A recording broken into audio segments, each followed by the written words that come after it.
योद्धाओं। तो अब 11 तारीख हो गया है और हम लोग क्या कर सकते हैं, हमारा जो डेली करंट अफेयर का सेशन होता है क्रेजी जी की ट्रिक में, अब हम लोग चाहें तो उसको स्टॉप कर सकते हैं। लेकिन मैं हमेशा ये बोलता हूँ कि हमेशा हमको एक सेफ साइड लेके चलना चाहिए।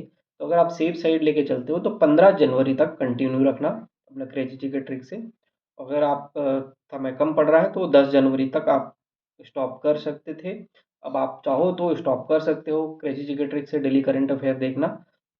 लेकिन फिर भी अगर आप चाहो तो सेफ साइड में 15 जनवरी तक हम लोग क्रेजी जी के ट्रिक से डेली करंट अफेयर देखेंगे। और उसके बाद बाकी चीज़ें जो आप पढ़ रहे होंगे, इंडियन जीएस, सीजीजीएस कंटिन्यू रखेंगे और रिवीजन थ्योरी पढ़ने के साथ साथ ऑब्जेक्टिव भी लगाते चलेंगे। और क्रेजी जी के ट्रिक का मंथली करंट अफेयर जो था फरवरी 2024 से लेके दिसंबर 2024 तक का पूरा आपको अच्छे से देखना है, उसको याद रखना है, बार बार देखना है। और कुछ सेक्शन जैसे आप अर्जुना करंट अफेयर पढ़ रहे होंगे, तो अर्जुना करंट अफेयर में कुछ टॉपिक डिवीज़न करके देता है। जैसे कुछ एजुकेशन का अलग से देगा, साइंस एंड टेक्नोलॉजी का अलग से देता है और स्पोर्ट्स का अलग से देता है। तो आपको क्रेजी जी के ट्रिक के वीडियोस में भी अलग से सेक्शन मिलता है कि आप एक वीडियोस स्पोर्ट्स का देख लीजिए। तो आप क्या करेंगे, जब अर्जुना की बुक में स्पोर्ट्स वाला करंट अफेयर पढ़ने जा रहे होंगे तो उससे पहले आप क्रेजी जी के ट्रिक के वीडियो ओपन करेंगे और वहाँ पे आप सर्च करेंगे कि स्पोर्ट्स करंट अफेयर 2024। तो अगर आपको मिलता है वीडियो आप उसको देखिए। उसके बाद एक दो बार देखने के बाद फिर आप स्पोर्ट्स सेक्शन का अर्जुना की बुक में करंट अफेयर को पढ़िए। आप देखेंगे कि आपको चीज़ें जल्दी याद हो जाएंगी। इसके साथ ही साथ इस साइंस एंड टेक्नोलॉजी, प्रौद्योगिकी, स्पेस, इस सब के टॉपिक्स के ऊपर भी करंट अफेयर अलग से एक वीडियो बनाया जाता है क्रेजी जी की ट्रिक के द्वारा। उसको देखिए और फिर अर्जुना से आपकी जो बुक है उससे रिवीजन करिए तो आपको चीज़ें ज़्यादा लाभ मिलेगी। हम लोग रिवीजन स्टार्ट करते हैं। हम लोग कल मुगल स्टार्ट कर रखे थे, मैंने आपको बताया था पान खा चंदा घर को चली। इसके बाद आपका है हुमायूं। हमने कल बाबर को देखा। बाबर के चार पुत्र थे, हुमायूं, कामरान, अश्करी अश्करी और हिंदल। तो बड़ा है कौन, हुमायूं। हुमायूं शासन स्टार्ट करते हैं 1530 में और इनका शासन अवधि 56 में ख़त्म हो जाता है। तो 1530 से 1556 आप मानो हुमायूं का काल है। और इसको, हुमायूं को लड़खड़ाता शासक कहा जाता है। तो अगर आपको कोई पूछे क्वेश्चन में कि मुगल काल में किसे लड़खड़ाता शासक कहा गया है, तो वो है हुमायूं। और इसने अपने शासन काल में अपने शासन क्षेत्र में बहुत बड़ा हिस्सा अपने भाइयों को बांटा। अधिकतर क्या होता था, भाइयों को मार के पूरी सत्ता अपने हाथों में ले लिया जाता था, लेकिन हुमायूं ऐसे नहीं थे। हुमायूं ने क्या किया, अपने चारों भाइयों में साम्राज्य को बांटे और कामरान, अस्करी, हिंदाल को कुछ कुछ हिस्सा दिया गया। इसके बाद हुमायूं 1530 में शासन में आए और 1531 में कालिंजर के शासक रुद्र प्रताप देव के ऊपर आक्रमण किए। और 1533 इनका बहुत फेमस काम है कि 1533 में दीन पनाह नगर की स्थापना किया था। तो आपको पता होना चाहिए दीन पनाह नगर की स्थापना कब किया गया था, 1533 में। किसने किया था, हुमायूं ने। और इसी दीन पनाह के नगर में ही एक भवन लाइब्रेरी में हुमायूं की मृत्यु हुई थी। 1539 में चौसा का युद्ध होता है। बक्सर के निकट है चौसा और वहीं पे 1539 में चौसा का युद्ध होता है हुमायूं और शेर शाह के बीच में। और हुमायूं इसमें क्या होते हैं, हार जाते हैं। हुमायूं के हार जाने के कारण वो तो भागने लगते हैं और घोड़े के साथ गंगा नदी में कूद जाते हैं। और गंगा नदी में कूदने के बाद वहां पे एक व्यक्ति ने उनको जान बचाते हैं और उनका नाम होता है हमीद मिस्ती। हमीद मिस्ती ने हुमायूं को की जान बचाए और बाद में जब हुमायूं राजा बने तब इसी हमीद चिश्ती को एक दिन के लिए अपनी गद्दी पे बैठाया और शासक घोषित किया। एक दिन के शासक थे, जैसे हम लोग एक दिन क्या सीएम सुने हैं मूवी में, उसी तरीके से एक दिन का हमारे शासक हुए थे हमीद मिस्त्री, जिन्होंने हुमायूं की जान बचाई थी। 1539 में चौसा का युद्ध हारने के बाद 1540 का समय आता है जिसमें बिलग्राम का युद्ध होता है, जिसको कन्नौज का युद्ध भी बोलते हैं। कन्नौज के निकट बिलग्राम है तो इसको 1540 में बिलग्राम का युद्ध और कन्नौज का युद्ध दोनों बोलते हैं। इसमें भी शेर शाह सूरी और हुमायूं के बीच लड़ाई हुआ और हुमायूं जीते। शेर शाह सूरी जीते, हुमायूं हारे, सॉरी मैं उल्टा बोल दिया था। 1540 में बिलग्राम कन्नौज का युद्ध में हुमायूं हार गए और शेर शाह जीते, और शेर शाह जीतने के बाद अब दिल्ली का राजा कौन हो गए? शेर शाह सूरी। हुमायूं हारे, हुमायूं भागे, और फिर वो थोड़े समय तक निर्वासित जीवन जीते रहे, अपनी सैन्य ताकत बढ़ाते रहे, और वहां से फिर वो राणा वीर साल की उनका विवाह हुआ था मीर अली की बेटी हमीदा बानो बेगम से, और उनसे एक पुत्र हुआ था अकबर। और इसी अकबर का जन्म कहाँ पे हुआ था? राणा वीर साल के यहाँ, मतलब एक राजपूत शासक थे राणा वीर साल, उनके यहाँ पे अकबर का जन्म हुआ।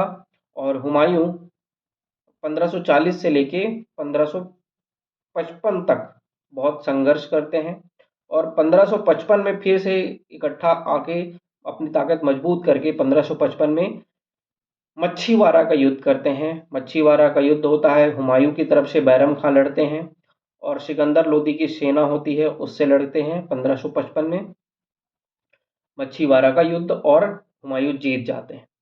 फिर 1555 में एक और युद्ध लड़ते हैं, वो सरहिंद का युद्ध, और सरहिंद के युद्ध में वो फिर जीतते हैं, और इस प्रकार दिल्ली की शासन में वो स्थापित हो जाते हैं। सरहिंद के युद्ध, तो मच्छीवाड़ा का युद्ध और सरहिंद का युद्ध, इस तरीके से 4 युद्ध हुमायूं के बारे में आपने जाने हैं। सबसे पहला क्या था?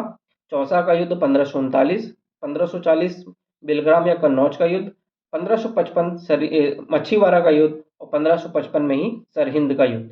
और सरहिंद के युद्ध के बाद फिर वो भारत के सिंहासन पर बैठे, और 1556 में दीन पनाह भवन में एक लाइब्रेरी थी, पुस्तकालय था, वहां पे वो गिर गए और उनकी मृत्यु हो गई। इस तरीके से हुमायूं का अंत हुआ। और लेकिन इनके बारे में कहा जाता था कि ये ज्योतिष विद्या के ऊपर बहुत ज़्यादा विश्वास रखते थे, ज्योतिष विद्या पर बहुत विश्वास था इनका। और हुमायूं नामा तो मैंने बताया पिछले लेक्चर में, हुमायूं नामा क्या है? गुलबदन बेगम ने लिखा है हुमायूं की जीवनी। गुलबदन बेगम जो हुमायूं की बहन थी, और इसने ही हुमायूं के बारे में हुमायूं नामा लिखा है। इसके बाद हुमायूं की मृत्यु होने के बाद अकबर का राज्याभिषेक किया जाता है। उस समय अकबर कहीं और थे, और वो कहाँ थे? कलानौर। अकबर थे कलानौर में, और कलानौर में ही अकबर का राज्याभिषेक कर दिया गया। और उसके बाद 1556 में जब अकबर का राज्याभिषेक किया गया, उस समय वो अल्पवयस्क थे, और अल्पवयस्क होने के कारण बैरम खां उनके संरक्षक बने, और 1556 से 1560 तक बैरम खां के नेतृत्व में शासन चलता रहा। ये तो हम लोग देखेंगे अकबर के बारे में, लेकिन इस बीच हम लोगों ने शेर शाह सूरी के बारे में भी देखा, जिसने 1540 में बिलग्राम का युद्ध करके दिल्ली के सत्ता में बैठा। तो शेर शाह सूरी 1540 से 1545 तक शासन की। ये इनके बचपन का नाम फरीद था, और ये इनका ज़्यादा, अगर आप घराना देखोगे तो ये बिहार तरफ से ज़्यादा संबंधित थे। जौनपुर में ये अरबी और फारसी भाषा का अध्ययन किए। जौनपुर किसने बसाया था वो आपको पता है, और उसी जौनपुर में अरबी और फारसी भाषा का अध्ययन किए थे कौन? शेर शाह सूरी। इनके बचपन का नाम मैंने बताया फरीद था, ये अफगानी थे, और एक बचपन में एक शेर को मार दिए थे, जिसके कारण इनको शेर शाह की उपाधि मिली थी। और चौसा का युद्ध मैंने बताया, और इसमें क्या है, और इन्होंने 1541 में कामरान को पंजाब में हराया, 1542 में मालवा को जीता, 1543 में रायसेन का किला को जीता।